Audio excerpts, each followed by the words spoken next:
श्री कृष्णाय वासुदेवाय हरे परमात्मने प्रणत क्लेशनाशाय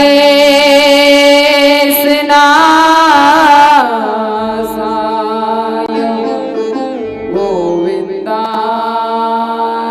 नमो नमः। गोविंदाय नमो नमः। जय गजाननं भूतगणाधिसेवितं कपितजम्बो फलचारुभक्षणम् उमासुतं शोकविनाशकारकं नमामि विघ्नेश्वरपादपङ्कजम्। नमामि विघ्नेश्वरपादपङ्कजम्। करेणुवीणावरवादयन्ति तथा जयन्ती अपरेणमालम् मरालपृष्ठासनशान्विष्ठा सरस्वती तां शिरसा नमामि। राधे मेरी स्वामिनी मैं राधे तेरो दास जन्म जन्म मोह दीजियो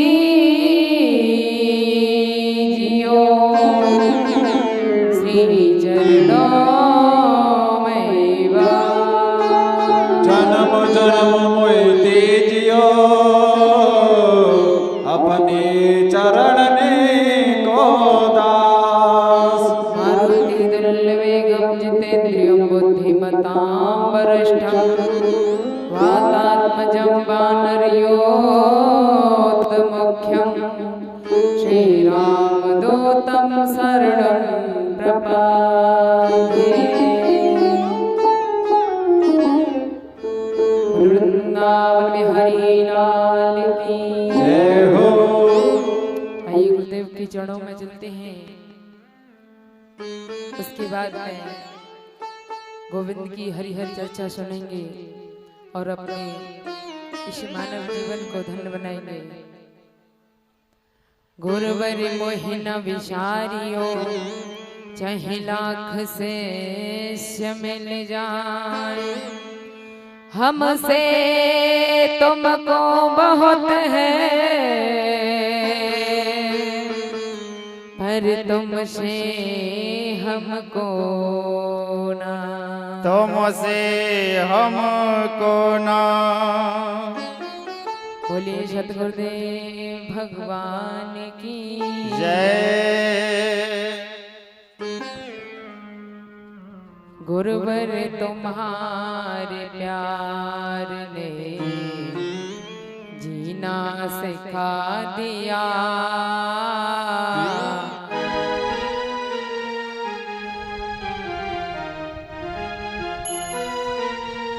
गुरुवर तुम्हारे प्यार ने जीना सिखा दिया। गुरुवर तुम्हारे प्यार ने जीना सिखा दिया। गुरुवर तुम्हारे प्यार ने जीना सिखा दिया। गुरुवर तुम्हारे प्यार ने जीना सिखा दिया। गुरुवर तुम्हारे प्यार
जय हो।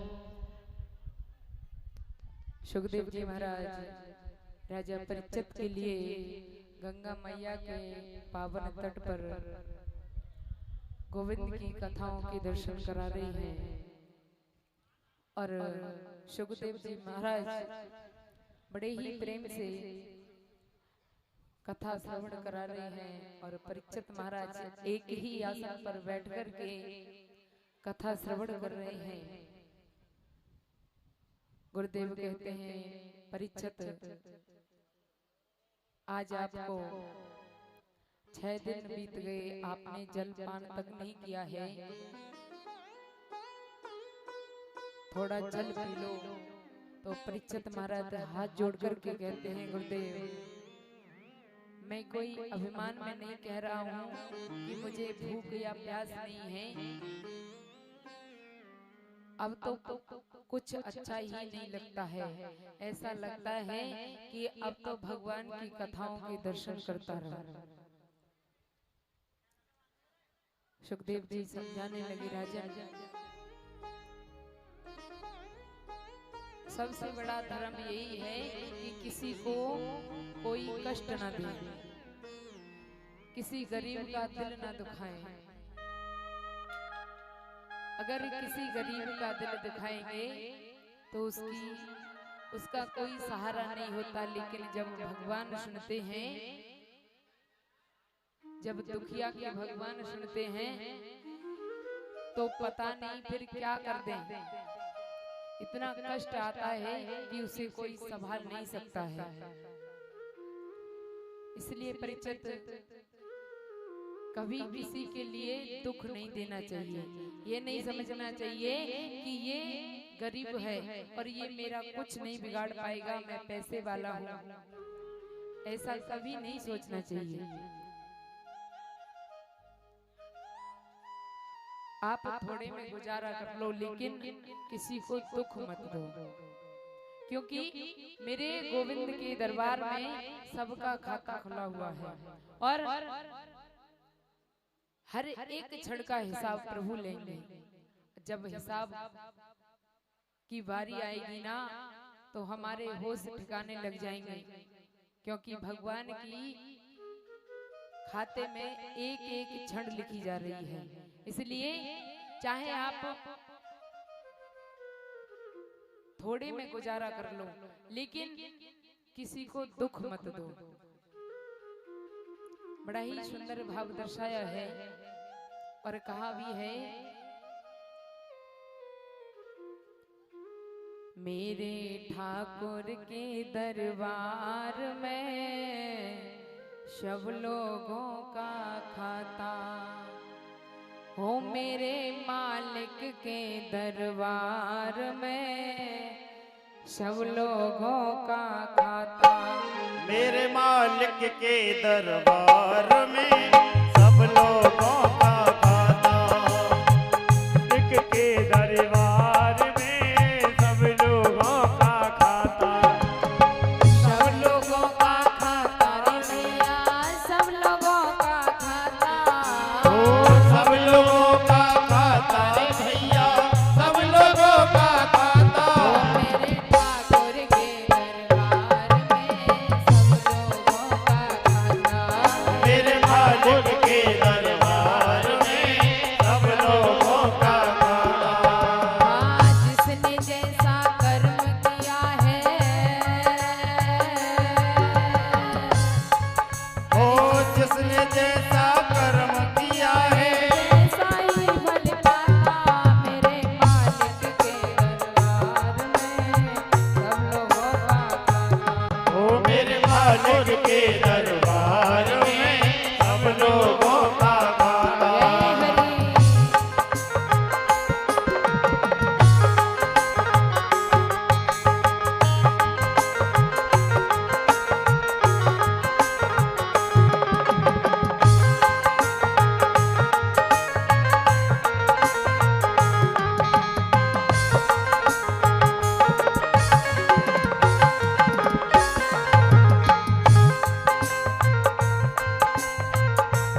संत की हस्ती, क्या राजा क्या रानी। क्या साधु क्या संत की हस्ती, क्या राजा क्या रानी। क्या साधु क्या संत की हस्ती, क्या राजा क्या रानी। क्या साधु क्या संत की हस्ती, क्या राजा क्या रानी। प्रभु की वही में लिखी हुई है सबकी कर्म कहानी। प्रभु की वही में लिखी हुई है सबकी कर्म कहानी। बड़े बड़े वह जमा खर्च का, बड़े बड़े वह जमा खर्च का सही हिसाब लगाता। मेरे ठाकुर के दरबार में सब लोगों का खाता। मेरे मालिक के दरबार में सब लोगों का खाता। मेरे मालिक के दरबार में सब लोगों का खाता। जय हरि।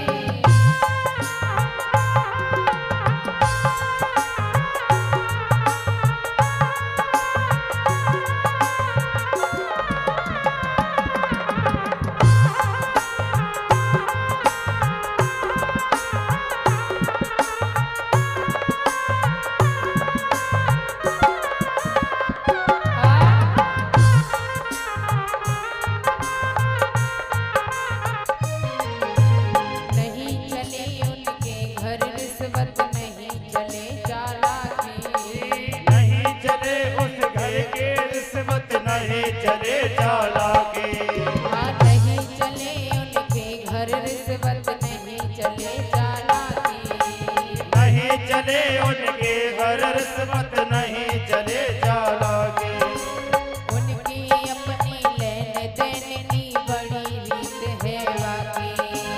अपनी अपनी लेन देन की बड़ी रीत है वाकी। पुण्य की नैया पार लगाता, पुण्य की नैया पार लगाता, पापी गोता खाता। मेरे ठाकुर के दरबार में सब लोगों का खाता। मेरे मालिक के दरबार में सब लोगों का खाता। मेरे ठाकुर के दरबार में सब लोगों का खाता। ताली बजा के।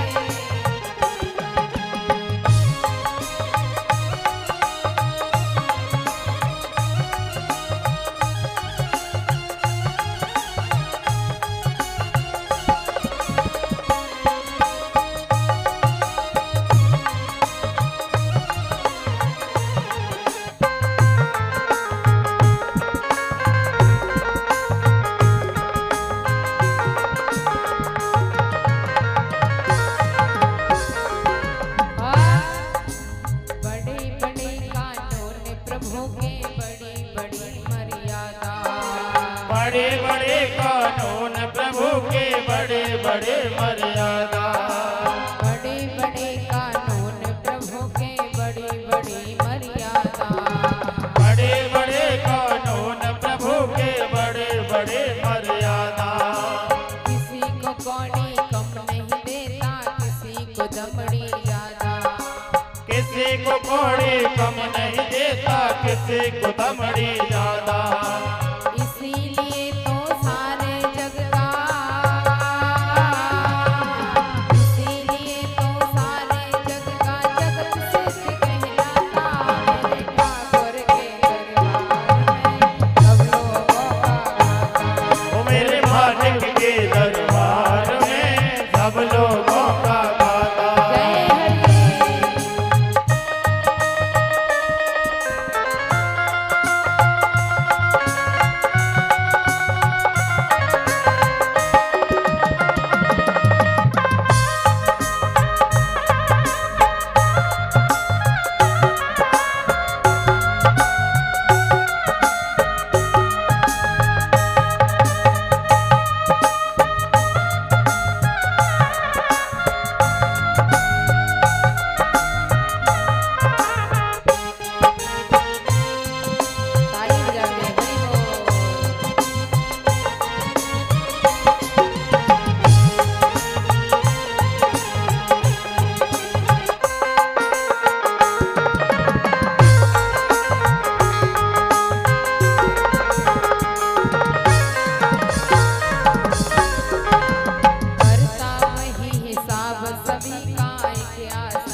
करता वही हिसाब सभी का एक आसन पर डट कर।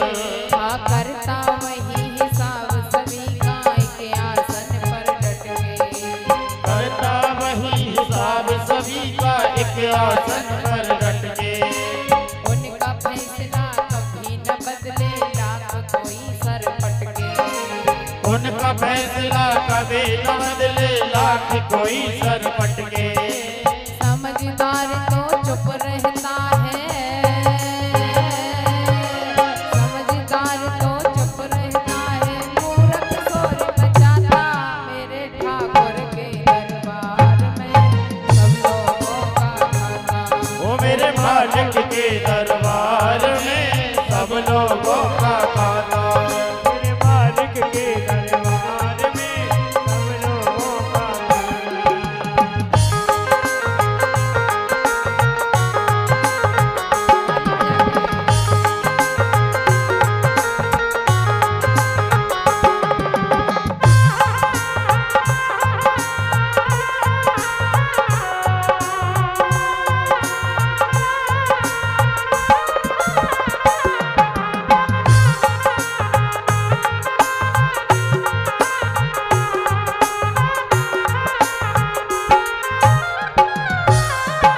इसलिए कहा है उजली करनी कर ले रे भैया कर्म न करियो काला। उजली करके कर ले रे भैया कर्म न करियो काला। हाँ उजली करनी कर ले रे भैया कर्म न करियो काला। उजली करके कर ले रे भैया कर्म न करियो काला। लाख आँख से देख रहा है तुझे देखने वाला। आँख आँख से देख रहा है तुझे देखने वाला। उनकी तेज नजर से बंदे, उनकी तेज नजर से बंदे कोई नहीं बच पाता मेरे ठाकुर के दरबार में सब लोगों का खाता। वो मेरे मालिक के दरबार में सब लोगों का खाता। सब लोगों का खाता रे भैया सब लोगों का खाता वो मेरे सब लोगों का खाता रे भैया सब लोगों का खाता। मेरे मालिक के दरबार सब लोगों का खाता। मेरे मालिक के दरबार में सब लोगों का खाता। मेरे मालिक के दरबार में सब लोगों का खाता। मेरे मालिक के दरबार में सब लोगों का खाता। बोली वृंदावन बिहारी लाल की जय। जय बोली राधे रानी सरकार की जय। मेरे ठाकुर के दरबार में हर एक जीव का खाता लिखा हुआ है और हर एक क्षण की, हर एक क्षण का प्रभु के यहाँ पर हिसाब है और देना पड़ेगा। इसलिए कहा है कि किसी को सताना नहीं चाहिए।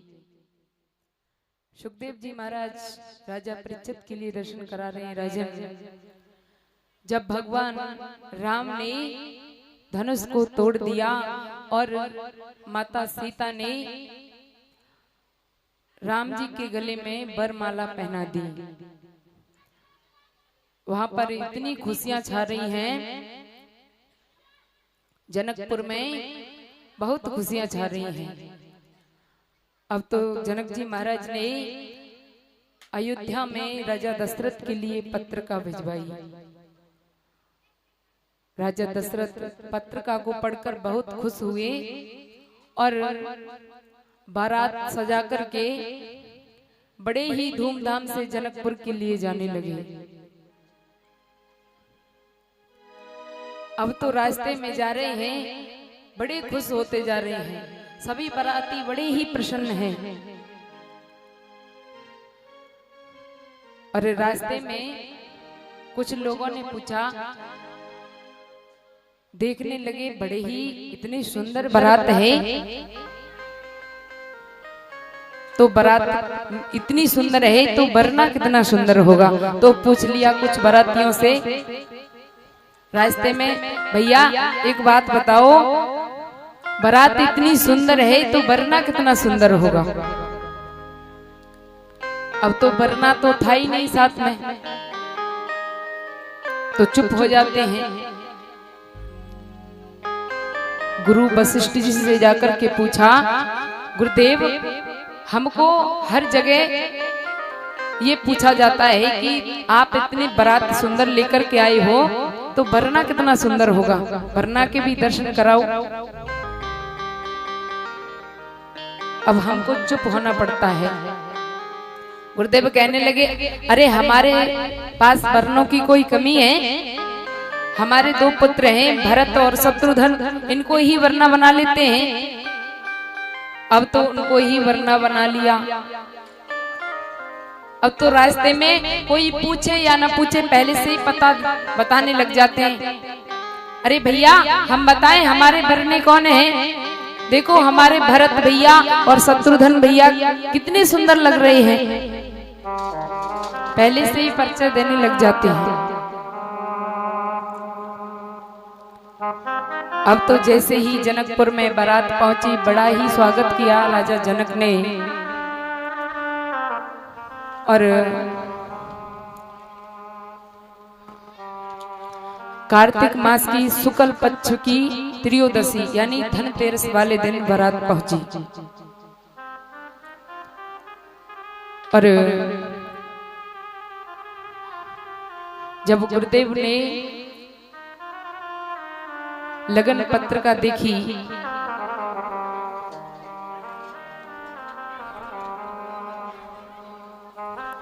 तो विवाह लगन पत्रिका जब देखी तो अघन शुक्ल पंचमी को 37 दिन के बाद में 37 दिन तक बारात वहीं पर रुकी रही। तब जाकर के विवाह हुआ भगवान राम का। और अब तो विवाह हो गया।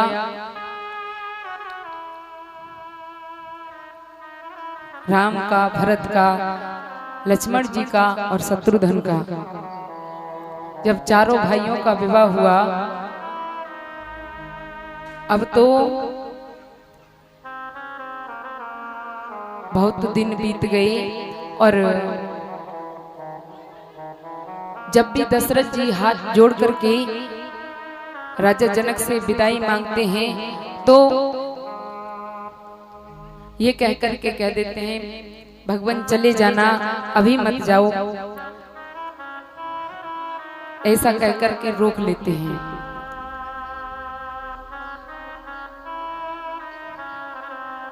अब गुरु वशिष्ठ जी ने कहा राजा जनक से, राजन आप कितने दिन इनको रोकेंगे? एक दिन तो आखिर बेटी विदा करनी ही पड़ेगी और इनको बहुत दिन बीत गए, अब तो इनको विदाई दो। राजा जनक ने बड़ी ही धीरता धारण करके हाँ कहा। और सीता जी की विदाई माघ मास की शुक्ल पंचमी को यानी बसंत पंचमी वाले दिन सीता जी की विदाई होने लगी।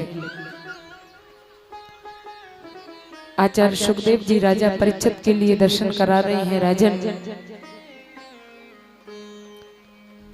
जब सीता जी को सुहाग का जोड़ा पहनाया गया और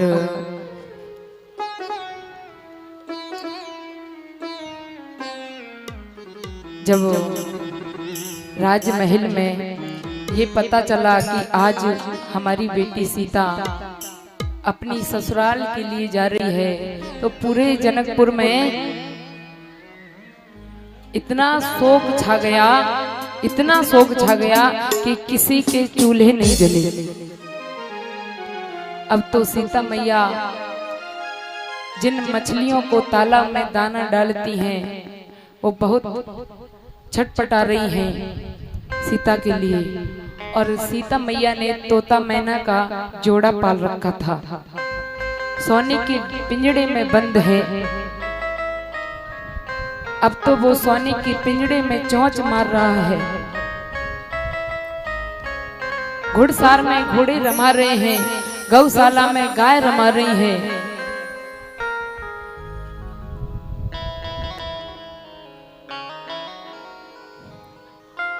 अब तो सभी बड़े ही दुखी होने लगे जब सखियों को पता चला कि आज हमारी बहन सीता हमको छोड़ करके चली जाएगी। क्योंकि जब से सीता मैया अपने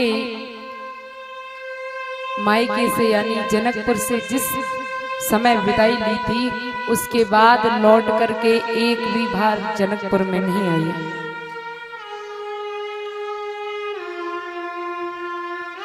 राजमहल में बड़ा ही शोक छा रहा है, सभी रो रहे हैं।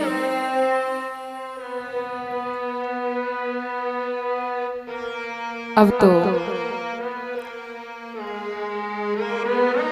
क्या किया जाए, बेटी जा रही है। जब पशुओं की ये हाल है तो मनुष्यों का क्या हुआ होगा।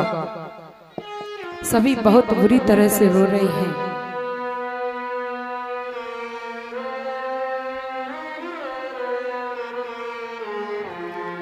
भय विकल खग मृग एह भांति मनोज दशा कैसे कह जाते। जब पशु पक्षियों का ये हाल है तो मनुष्यों की दशा कैसे बताई जाएगी। जब सीता जी विदाई होने लगी और हर एक बेटी जब विदा होती है, जिसने अपनी बेटी विदा की हो उसको पता है कि बेटी कैसे विदा की जाती है। क्योंकि बेटी 3 चीजें लेकर के आती है, एक शक्ति, दूसरी लक्ष्मी और तीसरी खुशियां। जब पता चलता है कि बेटी का विवाह है तो इतनी शक्ति आ जाती है पिता में कि पिता दौड़ दौड़ करके काम करता है।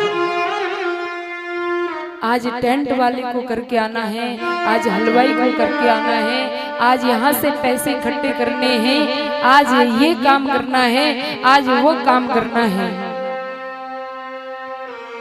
न जाने कितनी शक्ति आ जाती है बेटी के विवाह से पहले। और इतना दौड़ दौड़ करके काम करेंगे और शाम को अगर कहा जाए कि आप थक गए होंगे सो जाओ, तो पिता के मुंह में से एक ही जवाब निकलेगा, अरे नहीं, मैं नहीं थका। और आपने देखा होगा जब तक बेटी विदाई नहीं होती है तो घर में इतनी लक्ष्मी आती है, न जाने कहां से धन इकट्ठा होता है। आपने देखा होगा बेटी के विवाह में कभी किसी की जमीन नहीं बिकी है। आज तक नहीं सुना होगा कि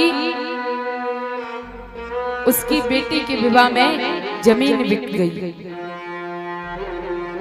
चाहे पिता पे 5 बेटी हों, लेकिन कहीं से भी करे, कर्जा कर लेगा वो भी निकल जाएगा, लेकिन आज तक बेटी के विवाह में किसी का जमीन नहीं बिची है। न जाने कहां से धन आता है। और बेटी खुशियां लेकर के आती है। जब पता चलता है रिश्तेदारों को कि उनकी बेटी का विवाह है, जब निमंत्रण जाता है, बड़े ही खुश होकर के उस बेटी के विवाह में आएंगे और बड़े ही प्रसन्न होकर के रहेंगे। लेकिन जब बेटी विदा हो जाती है ना, तो उन्हीं रिश्तेदारों से कहा जाए, आज आप रुक जाओ, तो बस यही कहेंगे, नहीं अब हमारा मन नहीं लग रहा है। अरे अब मन क्यों नहीं लग रहा है? जब तो आप इतने खुश हो रहे थे, आज क्या हो गया। तो बस यही कहेंगे कि हमारा अब मन नहीं लग रहा है, क्योंकि जो खुशियां थी वो विदा हो गई।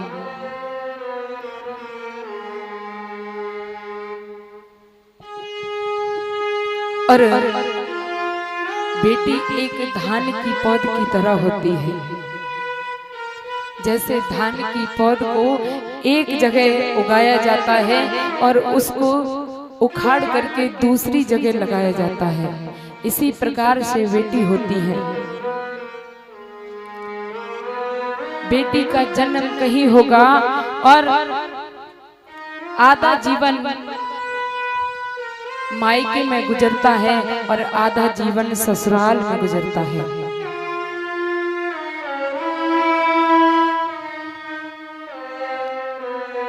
और बेटी को मायके में कहते हैं कि बेटी पराये धन का कूड़ा है, और जब बेटी ससुराल में चली जाती है ना तो वहां पर भी कहते हैं ये पराये घर से आई है। तो बेटी का घर कहां पर है?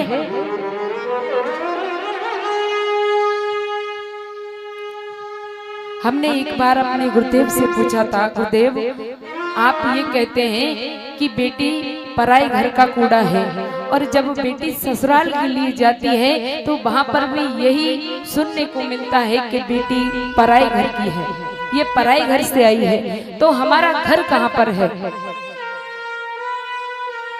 तो हमारे गुरुदेव ने कहा था, बेटी जहां पर बेटी चली जाती है, चाहे रिश्तेदारी में जाए, चाहे वो अपने मायके में रहे, चाहे वो अपनी ससुराल में रहे, उसका घर वही होता है। जहां भी बेटी जाती है उसका घर वही होता है।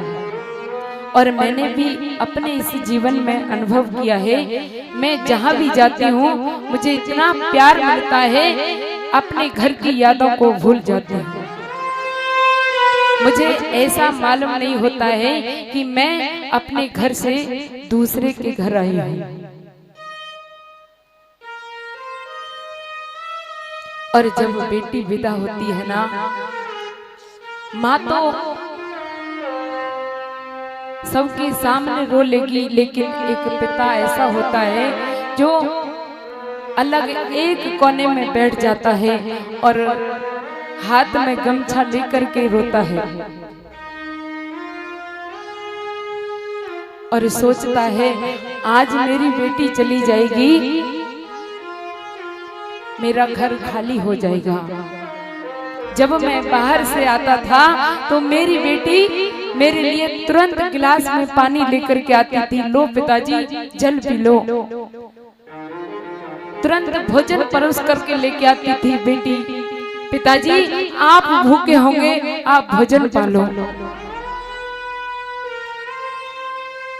मेरा बिस्तर लगाती थी, मेरे कपड़े साफ करती थी, प्रेस करके रखती थी, बड़ा ख्याल रखती थी। आज मेरी बेटी चली जाएगी,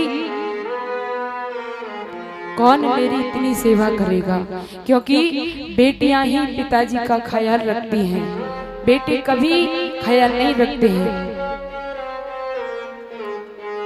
अगर बेटी बाजार के लिए जाए ना तो बेटी अपने लिए गुड़िया खरीदेगी और उसको बड़े ही प्रेम से सजाएगी, लेकिन अगर बेटे को बाजार में ले जाओ तो वो बंदूक ही खरीदेगा। बेटी अपने घर को इतना सजा धजा करके रखती है, उसी यादों में पिता एक कोने में बैठ करके बहुत बुरी तरह से रोता है, लेकिन किसी को ये भी महसूस नहीं होने देता कि ये रोए हैं। माँ तो हिलकी भर के बेटी से मिल लेगी, रो लेगी, लेकिन पिता किसी को महसूस भी नहीं होने देता है, क्योंकि बेटी पिता का बहुत ख्याल रखती है। और जब बेटी विदा होती है तो अपने मन में ये सोचती है कि जो मेरे पिता का जितना भी धन है वो सब मेरा है, शादी से पहले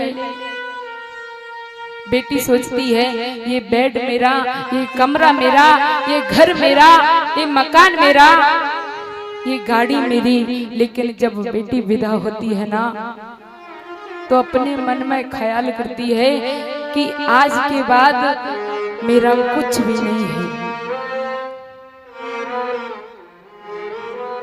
घर में भाभी है, पता नहीं बुलाएगी कि नहीं बुलाएगी। आज के बाद मेरा यहाँ पर कुछ भी नहीं रहा है।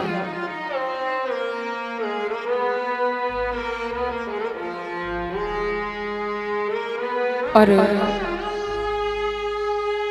जब सीता मैया को सुहाग का जोड़ा पहनाया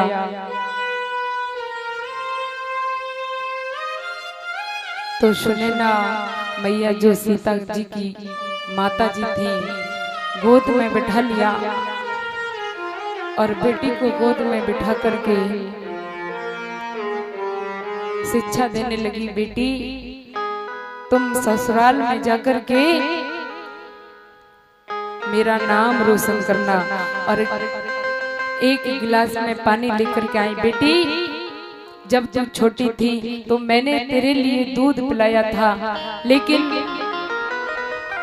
अब तू बड़ी हो गई है, मेरे पास दूध तो नहीं है, लेकिन मैं तेरे लिए जल पिला रही हूँ और मेरे दूध की और इस जल की मान रखना। अपनी ससुराल में जाकर के कभी इस पानी का अपमान मत करना। पौने पौने सिया गोद कर ले दे असीस सिकावन दे। सुनैना मैया बार बार सीता जी को गोद में ले लेती हैं और कहते हैं बेटी घर में जाकर के अपने सास ससुर को ही अपने माता पिता मानना और अपने पति का रुख देख करके उनकी सेवा करना,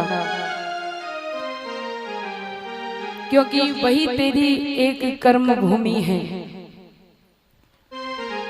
सास ससुर गुरु सेवा करहो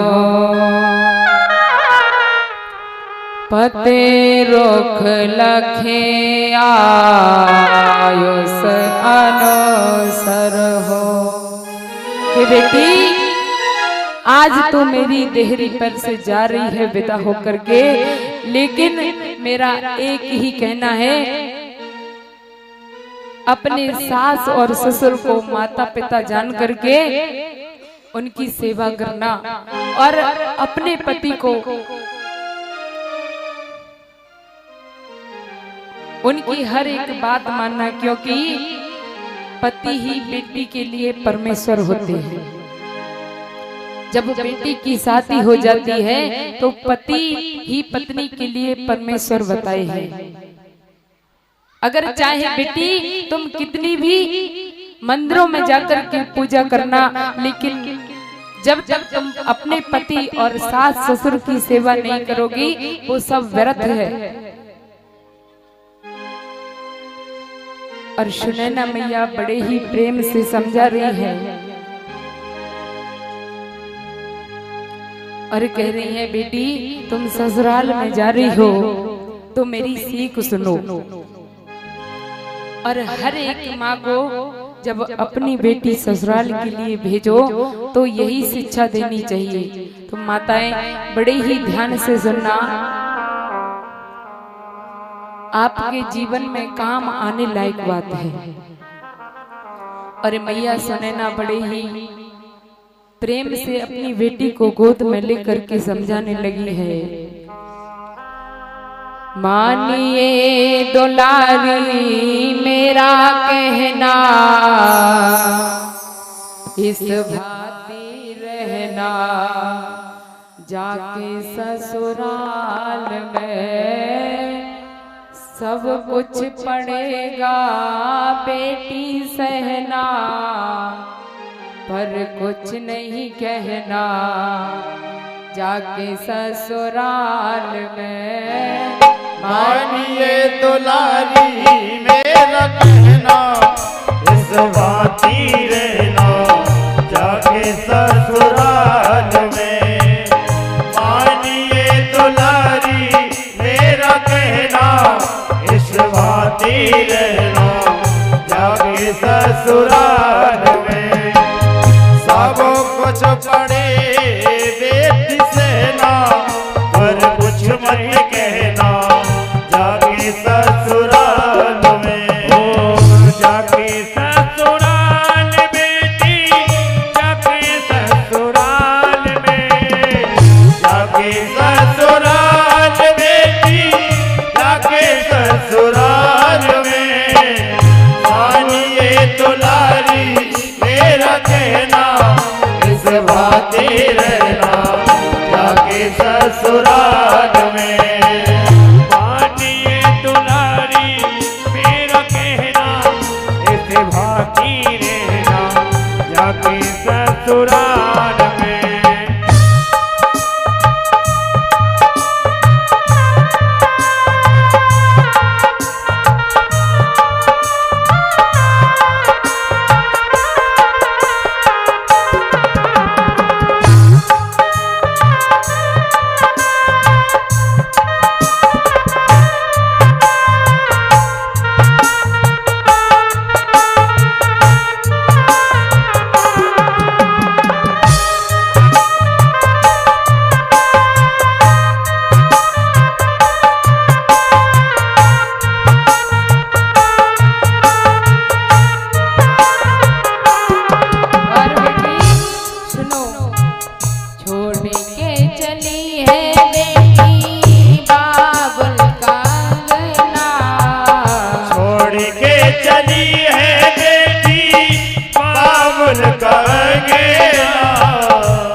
तुझको अपनी ससुराल में जाकर के रहना है।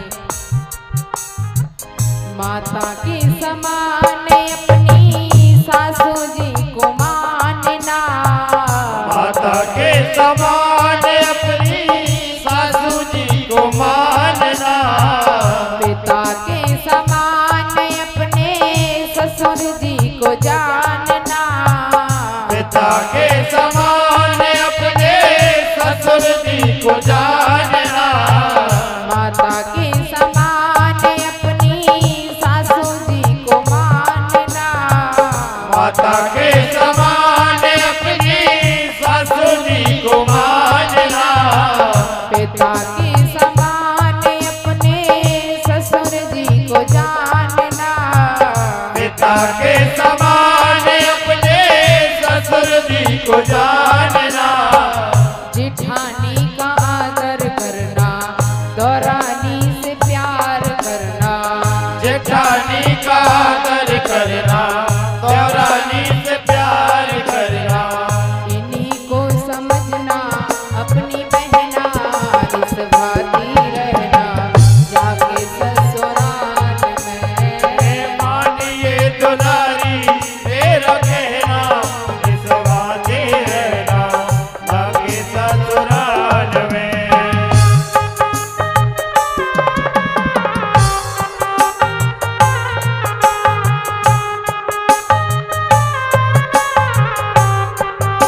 कुछ कड़वा भी बोल सकती है, लेकिन बेटी मेरी एक ही सीख है, तू कभी अपने मुंह से दोबारा जवाब नहीं देना है। कभी कभी सासू तेरी कड़वे बोले बोलेगी, कभी कभी सासू तेरी कड़वे बोल बोलेगी, मारे मार ताइने तेरे हृदय को बिछोलेगी, मार मार ताइने तेरे हृदय को बिछोलेगी। कुछ मत बोलना तो मुँह मत खोलना तो, कुछ मत बोलना तो मोह मत खोलना तो, नीचे को झुका के रहियो नैना, इस भांति रहना जाके ससुराल में। नीचे को झुकाते रहियो नैना, इस बातें रहना जाके ससुराल में।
होठों पर लाली ना हो, लेकिन एक मेरी सीख है बेटी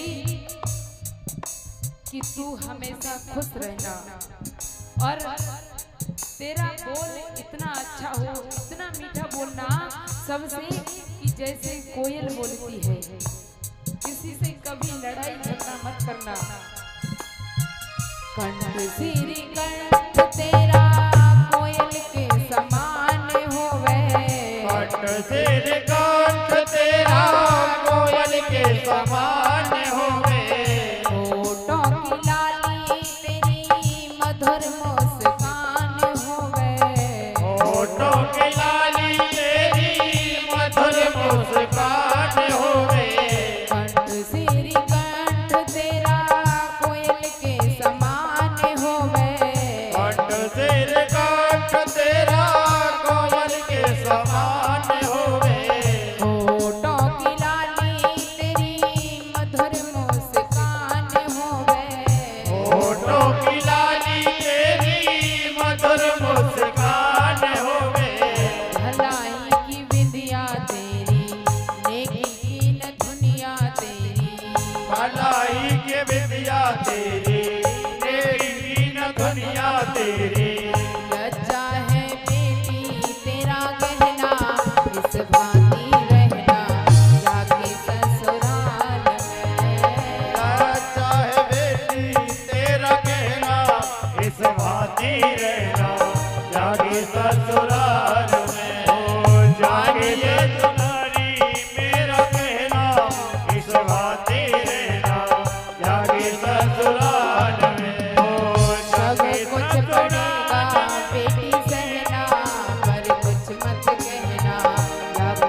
गोदी में बिठा करके और सीख दे रही हैं, बेटी तू हमेशा खुश रहना, किसी से तुझे बोलने की कोई जरूरत नहीं है, लेकिन आज कल कुछ और देखने के लिए मिलता है। आजकल जब माताएं बेटी को विदा करती हैं तो बस यही शिक्षा देती हैं, बेटी तू जा रही है, एक मोबाइल और साथ में दे देती हैं। बेटी अगर तेरी सास तुझसे कुछ बोले तो फोन कर देना, तेरा भैया वही दिखेगा। माताओं ये शिक्षा जो दे रही हो ना, ना तो आपके घर की भलाई है ना उस बेटी की भलाई है, क्योंकि उसका भी परिवार बिगड़ेगा। और हमको बहुत सुनने के लिए मिलता है कि 1 साल हुई है, 2 साल हुई है, तलाक हो गया, 2-2, 4-4 बार बेटी की शादी कर देते हैं। क्या हमारे भारत का यही धर्म है? हमारा भारत सदा से विश्व गुरु रहा है और हमारे भारत में एक पे एक बढ़कर के बेटी हुई है। माताओं जब आप ही अपनी बेटी को यह शिक्षा नहीं देंगी तो फिर कौन देगा? सुनैना मैया सीता मैया को इतनी अच्छी शिक्षा दे रही हैं और वो भी जगत जननी के लिए, वो सब जानती हैं, लेकिन आजकल कोई शिक्षा नहीं दे पा रहा है, इसलिए सबके घर बिगड़ते देखे हैं। इसलिए मेरा तो आप अपनी छोटी बेटी समझ करके एक शिक्षा जरूर ग्रहण कर लेना, इससे कि परिवार टूटे ना। मेरी एक बात मान लेना कि अपनी बेटी के लिए कभी गलत शिक्षा मत देना कि बेटी तू जाकर के अपने सास ससुर को बहुत बुरा भला बोलना और हम तेरे साथ हैं, ऐसा कभी मत बोलना, क्योंकि जो बेटी आपने विदा की है उनको तुम अपने सर पर बिठाओगे तो आखिर आपके घर में भी कोई दूसरी बेटी आएगी, वो भी आपके संग में ऐसा ही करेगी, तो फिर आपको बहुत बुरा लगेगा। इसलिए बेटी पराये धन का कूड़ा है, लेकिन बेटी को कोई भी कितना भी धनी क्यों ना हो, कोई अपने घर में नहीं रख सकता है। इसलिए कभी बेटी को गलत शिक्षा मत दो। जब सीता मैया विदा होने के लिए चली तो सीता मैया अपनी माँ से मिल रही है और मैया से कह रही है, माँ मैं इस घर में पली खेली, लेकिन आज मैं इस घर से जा रही हूँ, मुझे सब पराया पराया सा लग रहा है।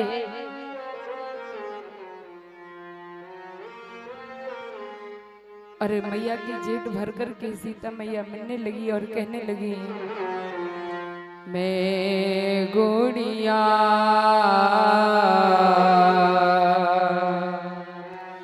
तेरे आंगन की,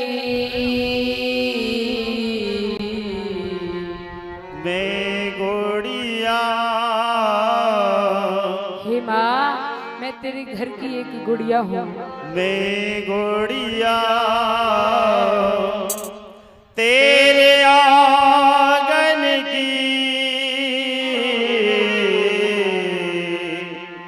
मैं गुड़िया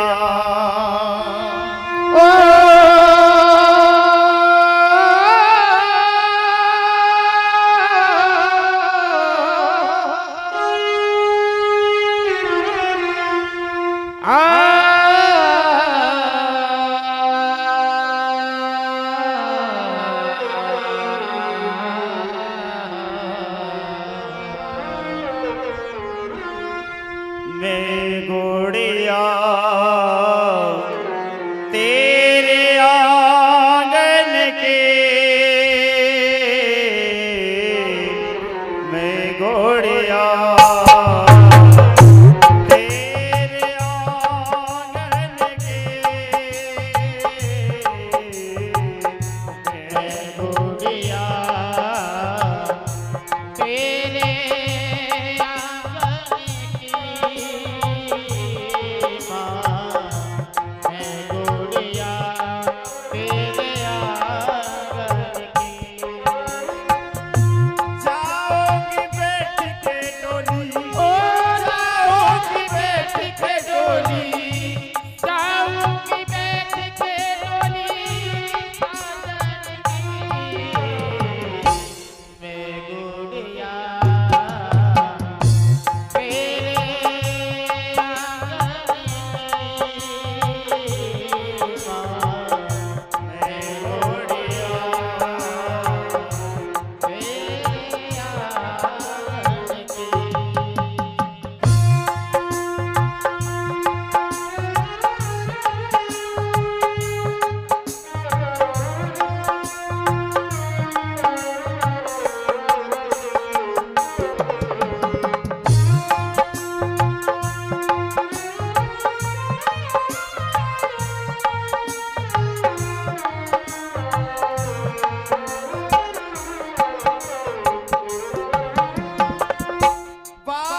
बोले सतगुरुदेव भगवान भगवान की जय हो।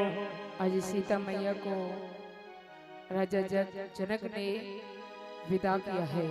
अपनी वाणी को यही विराम, आगे की कथा परम पूजनीय प्रातस्मरणीय सतगुरु भगवान के पावन मुखार वंश से श्रवण करेंगे। गोविंद की चरणों में जलते हैं। जय जय राधा रमण हरि बोल, जय जय राधा रमण हरि बोल।